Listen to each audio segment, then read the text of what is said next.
Hey, good afternoon, everybody. It's November 8th, 2024. We are in the Old Testament book of Zechariah. We're going to read chapter 12 and 13. What's going on? Well, Zechariah is now prophesying about Jesus, just about the only thing he's prophesying about now. So we've moved away from him talking to the people in exiles. Now he's talking about their future and what they're moving towards. Lots of references in the New Testament back to the Old Testament and Jesus' birth. Again, we're seeing those a lot of in Zechariah. That was a book that they were used. Idolatry becomes the idea. God is finally going to pass judgment because of their idolatry. They're going to replacing God with other things and chasing after things. We've had that problem all the way through the Old Testament. That's where it gets to. We also see that Zechariah is essentially preparing Jerusalem and the Jewish people for this. What is this? Well, that's the intertestamental period, that 450 years that's going to come from the cutoff of the Old Testament to the appearance of Christ, where there doesn't appear to be any evidence of God's hand in anything. He's not sending prophecies anymore. God has essentially backed off and said, okay, you know what? You ate the fruit because Satan told you would be exactly like me and you could judge the world and everything would be awesome and great. We've gone all through here with none of that happening. You got 450 years to show me that I should believe that that's going to happen and that's going to happen. And when that's done, then it's going to be my way. Only way, Jesus. You got to come to me through Christ. So we see Zechariah preparing the Jewish people for that, preparing them for life with the exile and understanding that, you know what, that kingly blessing, that's done. The law, David's kingdom, the temple, all that's gone. It's gone. That was all for our benefit. That was all the things that we begged God to give us. None of it worked. It's all going. God has now said, okay, you know what? We're at the end of that. When it's all done, then I'm going to step in and I'm going to do it my way. And my way is the Good Shepherd, which is me, which is God. God coming to earth in the form of a man, a humble shepherd, who's going to teach you how to live the way I always wanted you to live. And we're going to come up with a new covenant, a covenant between God the Father and God the Son. And if we come to God through God the Son, we're part of that covenant. So let's go ahead and we're going to read Zechariah 12 and 13.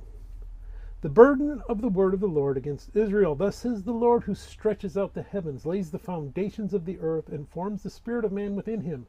Behold, I will make Jerusalem a cup of drunkenness to all the surrounding peoples when they lay siege against Judah and Jerusalem. And it shall happen in that day that I will make Jerusalem a very heavy stone for all people. All who would heave it away will surely be cut in pieces, though all nations of the earth are gathered against it. In that day, says the Lord, I will strike every horse with confusion. And every old bearded guy trying to read it, I guess. I will strike every horse with confusion and its rider with madness. I will open my eyes on the house of Judah and will strike every horse of the peoples with blindness. And the governor of Judah shall say in their heart, the inhabitants of Jerusalem are my strength, and the Lord of hosts their God. In that day I will make the governors of Judah like a firepan in the woodpile, and like a fiery torch in the sheaves. They shall devour all the surrounding peoples on the right hand and on the left, but Jerusalem shall be inhabited again in her own place. Jerusalem. The Lord will save the tents of Judah first, so that the glory of the house of David and the glory of the inhabitants of Jerusalem shall not become greater than that of Judah. In that day the Lord will defend the inhabitants of Jerusalem. The one who is feeble among them in that day shall be like David, and the house of David shall be like God, like the angel of the Lord before them. It shall be in that day that I will seek to destroy all the nations that come against Jerusalem. And I will pour in the house of David and on the inhabitants of Jerusalem the spirit of grace and supplication. Then they will look on me whom they pierced. Yes, they will mourn for him as one mourns for his only son, and grieve for him as one grieves for a firstborn. And that day there shall be a great mourning in Jerusalem, like the mourning at Hadad-rimmon on the plain of Megiddo. And the land shall mourn, every family by itself. The family of the house of David by itself, and their wives by themselves. The family of the house of Nathan by itself, and their wives by themselves. The family of the house of Levi by itself, and their wives by themselves. The family of Shimei by itself, and their wives by themselves. All the families that remain, every family by itself, and their wives by themselves. Excuse me. In that day a fountain shall be opened for the house of David, and for the inhabitants of Jerusalem for sin and for uncleanness. It shall be in that day, says the Lord of hosts, that I will cut off the names of the idols from the land, and they shall no longer be remembered. I will also cause for prophets and the unclean spirit to depart from the land. It shall come to pass that if anyone still prophesies, then his father and his mother who begot him will say to him, You shall not live, because you have spoken lies in the name of the Lord. And his father and mother who begot him shall thrust him through when he prophesies. And it shall be in that day that every prophet will be ashamed of his vision when he prophesies. They will not wear a robe of coarse hair to deceive, but he will say, I am no prophet, I am a farmer, for a man taught me to keep cattle from my youth. And one will say to him, What are these wounds between your arms? Then he will answer, Those with which I was wounded in the house of my friends. Awake, O sword, against my shepherd, against the man who is my companion, says the Lord of hosts. Strike the shepherd, and the sheep will be scattered.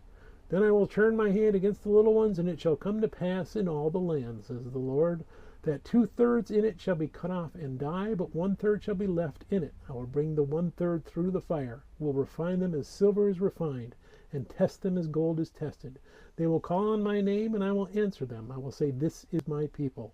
And each one will say, The Lord is my God. May God bless the reading of his word, and may God bless you. Bye.